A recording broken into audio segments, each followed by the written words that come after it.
ತಾಜ್ ಕಬಾರ್ ವಸಿಯ ಒಂದು slum ಏರಿಯಾದ toilet ಅಲ್ಲಿ ಕೆಲಸ ಮಾಡ್ತಾ ಇರ್ತಾನೆ. ಅದೇ ಜಾಗದಲ್ಲಿ ಅವನಿಗೆ ಒಂದು ವರ ಸಿಗುತ್ತೆ. ಅದರಿಂದ ಕೋಟ್ಯಾಧಿಪತಿ ಆಗ್ತಾನೆ. ಒಂದೊಂದ್ಸಲ ನಮ್ಗೆ ಸಿಕ್ಕಿರೋ ವರ ಶಾಪನೂ ಆಗುತ್ತೆ. ಒಂದು ಬೆಟ್ಟಿಂಗ್ ಮ್ಯಾಚ್ ಅಲ್ಲಿ ಸಿಟಿ ಡಾನ್ ಆಗಿರುವಂತ ಯೂಸುಫ್ ಬಾಯ್ನ ದುಡ್ಡು ಸೋಲಿಸ್ತಾನೆ. ಆದ್ರಿಂದ ವಸಿಯ ಜೀವನ ಮೊದ್ಲಿನ ತರ ಆಗುತ್ತೆ. ಇದು ಸೀಸನ್ 1 ಪ್ಲಾಟ್. ಮುಂದೆ ಏನಾಗುತ್ತೆ, ಯೂಸುಫ್ ಬಾಯ್ ವಸಿಯನ ಏನ್ ಮಾಡ್ತಾನೆ ಅನ್ನೋದು ಸೀಸನ್ 2 ಅಲ್ಲಿ ನೋಡ್ಬೋದು. ಇವತ್ತು ಅದೇ ಸೀಸನ್ 2 ರಿವ್ಯೂ ಮಾಡೋಣ. ಸೀಸನ್ 1 ಗಿಂತ ಸೀಸನ್ 2 ಬೆಟರ್ ಆಗಿದೆ. ಸೀಸನ್ 2 ಅಲ್ಲಿ ಇದ್ದ ಟ್ವಿಸ್ಟ್ಗಳು, ಕೆಲವೊಂದು ಈವೆಂಟ್ಸ್ ಇಂಟ್ರೆಸ್ಟಿಂಗ್ ಆಗಿದ್ದಾವೆ. ಇರೋ ಪ್ರತಿ 30 ನಿಮಿಷ ಎಪಿಸೋಡ್ಸ್ ಎಲ್ಲೂ ಬೋರ್ ಆಗೋದಿಲ್ಲ. ಸ್ಟಾರ್ಟಿಂಗ್ ಅಲ್ಲಿ ಸ್ವಲ್ಪ ಬೋರ್ ಅನ್ಸುತ್ತೆ. ಕ್ಯಾರೆಕ್ಟರ್ಸ್ ಸೀಸನ್ 1 ಅಲ್ಲಿರುವಂತ ಅದೇ ಪ್ರೊಟ್ಯಾಗನಿಸ್ಟ್ ಕ್ಯಾರೆಕ್ಟರ್ಸ್.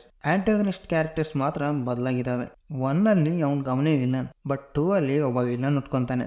ವಸಿಯ ಕ್ಯಾರೆಕ್ಟರ್ 1 ಗಿಂತ 2 ಅಲ್ಲಿ ಇಂಟ್ರೆಸ್ಟಿಂಗ್ ಆಗಿದೆ.